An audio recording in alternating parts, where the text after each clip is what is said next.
Partir en voyage, faire le tour du monde en voilier, c'est un projet ambitieux et c'est pas toujours simple de savoir où positionner le curseur en termes de préparation. Nous, on est parti le 17 mai 2017, on n'était pas forcément prêt à 100%, mais en tout cas on se régale. Aujourd'hui, on est au Cap-Vert, dans la magnifique baie de Tarrafal, et on rencontre de nombreux voyageurs qui n'ont pas forcément les mêmes bateaux, les mêmes équipages, les mêmes projets, donc c'est marrant de voir que chacun est différent et chacun met le curseur là où il l'entend en termes de préparation d'un tour du monde.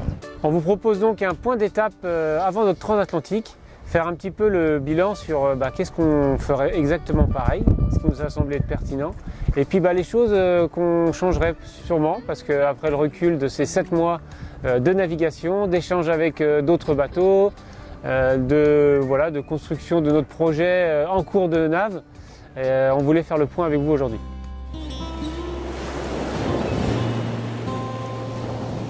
On commence d'abord avec ce que l'on ne modifierait pas parce que ça a bien fonctionné. Tout d'abord, notre philosophie de base, on voulait pouvoir naviguer seul ou à deux. Comme on a un bébé, pour nous c'était important de pouvoir gérer seul le bateau en termes de sécurité. Donc toutes les commandes reviennent au cockpit et on a aussi fait le choix d'installer un enrouleur de trinquettes à l'avant pour pouvoir donc tout faire de l'arrière. Et ça, on le regrette vraiment pas. Déterminer ces essentiels, c'est vraiment ces incontournables, c'est-à-dire qu'est-ce qui pour nous permettra de partir dans tous les cas, même si on n'a pas fini le reste. Donc ça, nous on avait identifié qu'il nous fallait absolument un bon moteur, parce que comme on dit un bon voilier, c'est un bateau qui a un bon moteur. Ensuite que notre gréement et les voiles aussi permettent au bateau d'avancer, de jouer sur les différents types de vent. Voilà, donc nous il fallait que notre voilier, avec ça on savait qu'on pouvait partir dans tous les cas. Donc à chacun de voir où est-ce qu'il veut mettre le curseur, sur son niveau d'énergie, son niveau de confort. En tout cas, nous, on avait mis ça là-dessus. Je crois aussi que ce qui a été une bonne idée, c'est de vivre à bord avant le voyage. Pourquoi? Parce que ça nous a permis de nous habituer à un espace restreint, à 1, puis après à 2, puis après à 3, de faire le tri dans toutes les affaires qu'on avait, et puis aussi de se mettre en configuration voyage pour voir un peu ce qu'il faudrait qu'on modifie, sans se donnant la liberté de changer au cours du voyage. Je pense notamment au filet, aux toiles anti-roulis et à toutes les petites modifications qu'on a fait pour Naël à bord. Savoir se faire aider, ça c'est quelque chose qui est essentiel pour nous aussi. C'est vrai que autant associer des professionnels par moment sur la préparation du bateau, que accepter de ne pas faire tout seul. C'est-à-dire que des fois, on a envie de tout faire parce que c'est notre bateau, ça nous tient à cœur, mais c'est pas toujours possible, il me semble. Donc pour ça, c'est aussi, qu'est-ce qui en ressort? C'est du gain d'énergie, c'est du gain de temps, c'est aussi de la confiance. On peut avoir confiance dans les professionnels. Et puis, on apprend plein de choses. Donc c'est vrai que, par exemple, nous, au niveau de la vidange, c'est quelque chose que je ne maîtrisais pas du tout. Et donc là, on s'est fait aider par le mécanicien d'Etel, qu'on remercie. Et on a pu comme ça faire notre vidange après pendant le voyage, en faisant notre petite fiche, en notant tout ce qu'il fallait faire, quoi.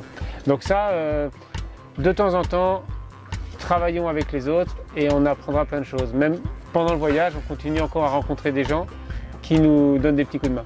Pour finir, prévoir des pièces de rechange, parce que sur place, vous ne trouverez pas forcément ce dont vous avez besoin. Pour se faire livrer, il faut bien penser au délai de livraison, aux douanes, aux taxes, aux surcoûts donc. C'est important parce que nous, on a un bateau qui a quand même 17 ans d'âge, mais bon, il y a aussi l'usure, la casse, l'imprévu. Donc ça évite de se prendre la tête sur place, et ce qui est plutôt bien. Maintenant, passons aux choses que l'on ferait différemment, ou en tout cas qu'on va changer. On commence par la façon de bricoler. Moins de bricolage, mais plus d'efficacité. En fait, c'est vrai qu'on perdait un peu de temps à essayer de s'occuper de Naël, de bricoler en même temps, de garder un bricolage, d'en commencer un autre, d'avoir plutôt plusieurs chantiers en même temps. Donc maintenant, quand on dit on fait un chantier, on s'y tient, on a 2 heures devant nous, il y en a un qui garde le bébé et l'autre, il bosse. Et ça change l'efficacité de travail. Être plus précis dans la gestion des pièces en général, autant tout ce qui est livraison, que dépannage, réparation, parce qu'on s'est retrouvé nous bloquer par exemple avec un colis parce que le nom de la personne n'était pas sur le colis, il y avait le nom du bateau, alors que la facture était bien notre nom, mais la poste ne voulait pas nous délivrer le colis. Donc ça a pris une journée pratiquement pour une histoire de mauvais étiquetage. Et le deuxième point sur le bricolage, quand on va avoir un ship, quand on va avoir un réparateur, un mécano, un soudeur, d'amener la pièce avec soi, d'avoir la référence la plus précise possible pour éviter de passer du temps à faire des allers-retours, parce que notre temps est quand même précieux, même si on a l'impression qu'on en a beaucoup. Il faut, je pense, réussir à passer le moins de temps possible là-dessus. Ce qui est aussi important, c'est de faire un point plus régulier sur ce qui est essentiel. Sinon, on a tendance à s'éparpiller, à faire des choses moins importantes. Donc vraiment, gérer l'urgence et l'essentiel.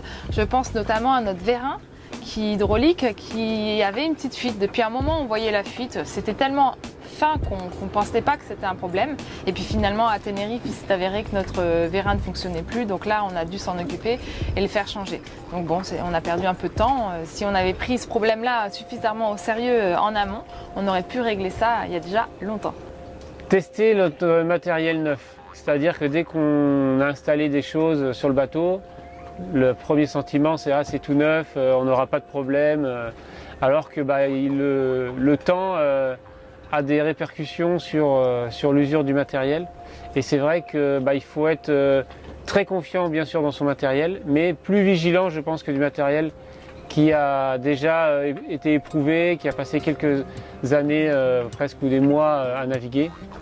Et ça change vraiment l'approche, je pense, du matériel neuf, parce qu'on s'est fait avoir sur du ragage, sur quelques drisses, sur des points qui, vu qu'on a mis un cordage un peu plus résistant, beaucoup plus haut en qualité, les efforts ont été différents et des petits points de frottement qui étaient sans importance avant, notamment en tête de mât, sont devenus un peu plus problématiques. Donc soyons vigilants dès qu'on a du neuf, à être attentifs dans les premiers mois d'utilisation.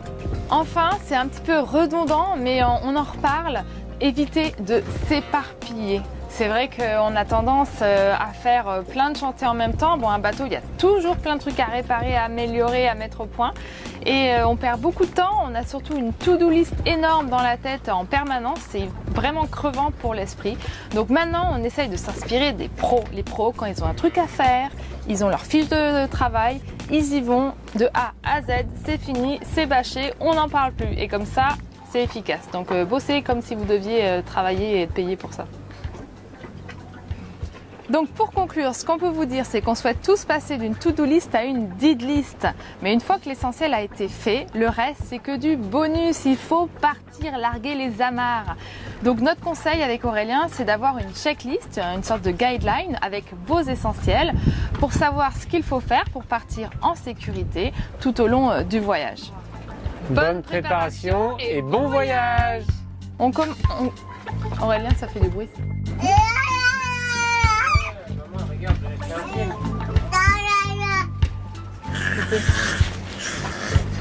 Je sais pas ce qu'il y a à dire moi. Bonne préparation et bon voyage. Ok.